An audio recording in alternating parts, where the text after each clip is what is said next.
Now before I start mudding, I figured I'll show you this little mud knife trick. To make taping easier, what you want to do, I don't know if you can see this on camera, but you want to bend your drywall knife so it has a slight curve to it. This will make mudding a lot easier for you. The reason you give it the curve is because if you have your curve down, you can apply more mud and get your tape on smoother, and then you can flip the drywall knife around, and then this will make it so you can clean up the outside edge of your drywall mud. And this will help it so you don't have to sand as much later. So the best way to start is I'm going to have my curve. So I'll have the curved side, so I can just grab a little bit of mud, and then before you put the tape on, you're going to want to mud at least 3 inches around the area that you're going to be taping.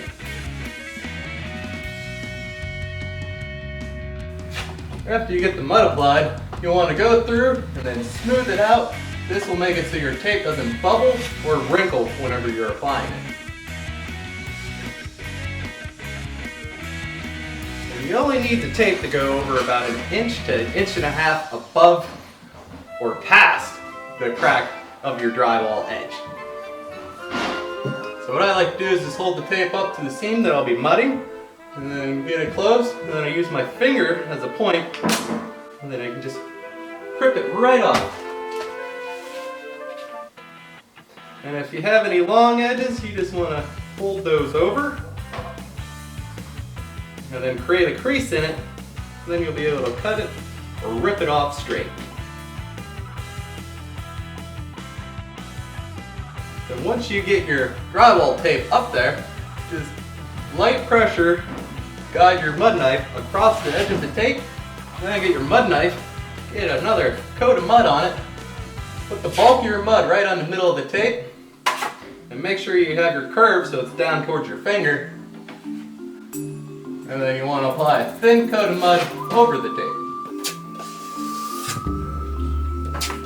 And the way to get the smooth edge is with your curve, you'll put your finger on the back edge. This will make the drywall knife a little straighter, and then run it so the edge is right on the middle of the one side of the tape. And then use firm pressure and a slight angle, and then remove that extra tape. And then go back through and go on the other side, and then that will help smooth off the rest of the tape.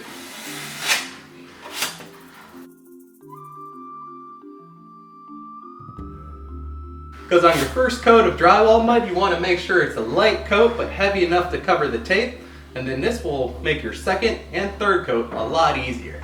And then you'll repeat this same process the whole way around. So anywhere you have a seam, you want to make sure to cover it up with drywall tape, or else if you just try to mud over directly over the seam, it's going to crack out whenever the house shifts or moves because expansion and contraction of the summer heat and the winter heat, or the air conditioner. This all causes your drywall to expand and contract constantly. So the tape makes it so those two edges can float, but the tape keeps everything covered and smooth. And if your drywall tape goes past your mud edge, you're going to want to make sure to rip off that extra, or else it's not going to stick to the drywall.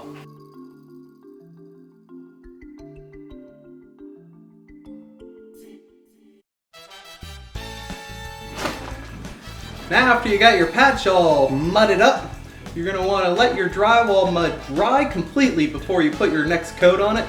And best way to tell when your mud's dry, it will be completely white and you won't see any light brown spots through it.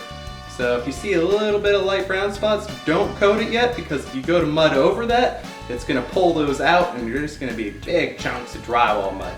So let this fully dry, and then I'll show you how to do the second coat.